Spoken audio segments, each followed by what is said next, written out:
everybody. Welcome back to the Crab Podcast. And I'm so excited to continue our mini series on It Looks Like What? Today's topic is going to be about faces. The Crab Podcast. Here at Children Raised Around the Blind, we have two goals. Our first goal is to help those living with the blind to understand them better and to help children through the difficulties that come from living with a blind parent. Secondly, we want to spread awareness of the blind community. Here on the podcast, we'll share the things that blind people can do and ways the sighted world can include them in everyday life. Join us twice a month to learn about the visually impaired community.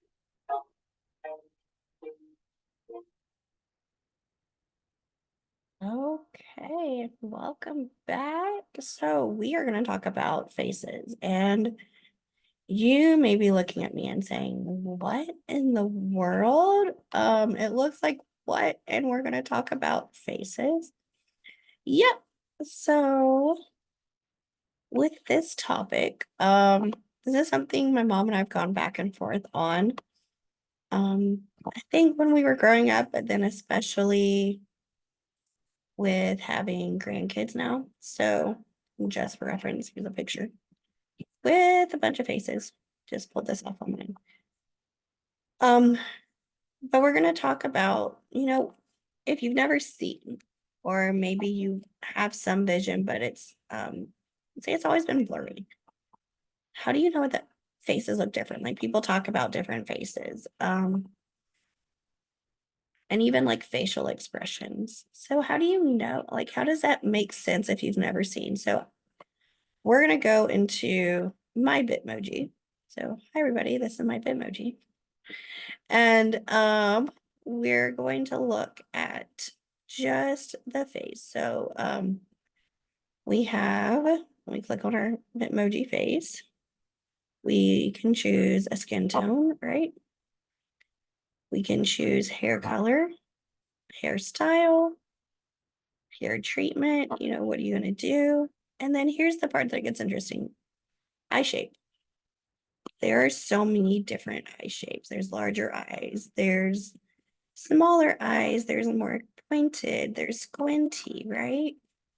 All sorts of different eyes shapes that you can have. Then talk about eyelashes.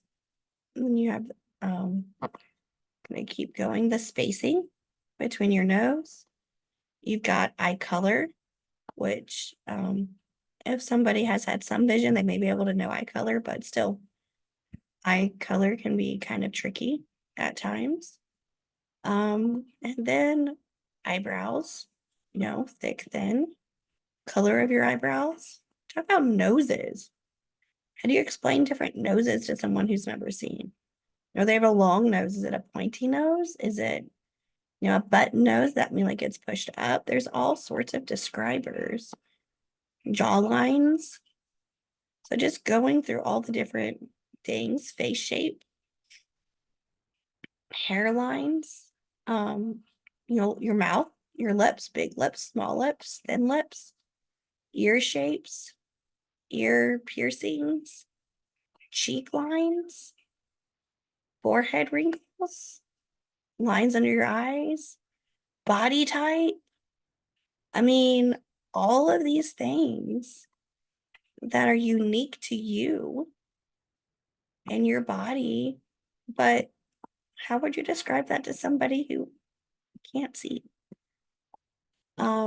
We can say your skin tone and be kind of, my mom never understood when I was a little kid. And I'm not pulling a picture up of that, but when I was a really little kid, people would call me the porcelain doll. And my mom was like, I don't get it. And it was because my skin was so white. It was like porcelain. It still is on the lighter side. It's usually like one or two shades in, but choosing makeup is really hard because I have very, very, very fair skin. But I have the porcelain skin, but then I have Asian eyes. She's like, well, what does Asian eyes mean? And trying to explain that like the corner of my eyes are pulled back more than some people's, and just characteristics about each of my siblings. Like my next brother down He has the bigger square face and he has bigger eyes. But they're still kind of pointed. And, the mouth and the chin and excuse me. And all of these facial details, if you've never seen a face, you've never seen an outline, even feeling someone's face, could you feel all that? Forehead crinkles. I've always had forehead creases on my head since I can remember when I was like 10. I noticed them. The deep lines around our mouth. What about lines around our eyes? How our ears are placed? What our ears look like? Like I have a deformed-ish ear where my right ear has this giant flap over at the top of my ear. I also have very small ears compared to my face. My ears have been this size, I think, since I was like a toddler. Instead of typically your ears are supposed to grow with you, mine just kind of didn't. So that's something it looks like what? So when you say, well, that so and so has your chin or so and so has your cheekbones, it's kind of hard to draw that mental picture of, okay, my cheekbones, but then you're putting it on this other person who has that, but then the rest of them doesn't look the same. So, just something to keep in mind when we're describing things, when we are, looking at the world around us, to think of it in that way. Like we see the uniqueness with our eyes. That blind people may not, somebody who hasn't had vision may not. So you may need to describe better. You may need to do it better. I like to think of it as, a litter of puppies. And, they're all the same color, potentially. And they're all similar in size. And yet the breeder or the person who's been with them since they were born in those first few weeks, they can tell them apart. They can tell you exactly which puppy is which because there's little things that are different.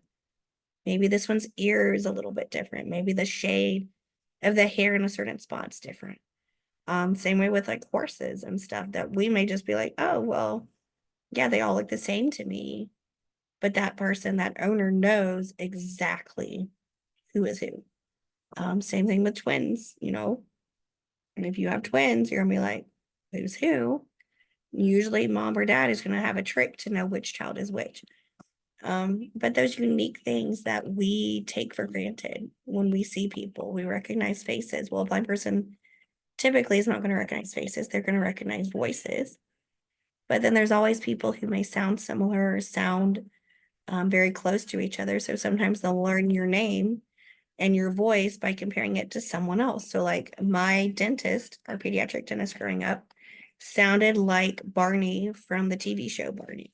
And so that's how my mom knew that was that doctor, whether it's the doctor or someone else talking to her, because she recognized that voice was similar to something she could coordinate to. And so a lot of times they do that. So rather than recognizing faces, they'll recognize voices now. With my mom's current situation with her dementia, that has gotten really hard, and that file box does not work so well. So we tell a lot of people just to, give your name and remind her who you are and how you know her, because she doesn't always recognize voices. It's a bit harder now. And when we do that in our older age, we don't always recognize faces and names and put things together. But yeah, I mean, have you thought about how would you describe yourself if you had to do your face, your color hair, how your hairline is, shape of face, eyebrows, eyelashes, all those details that we take for granted that we see.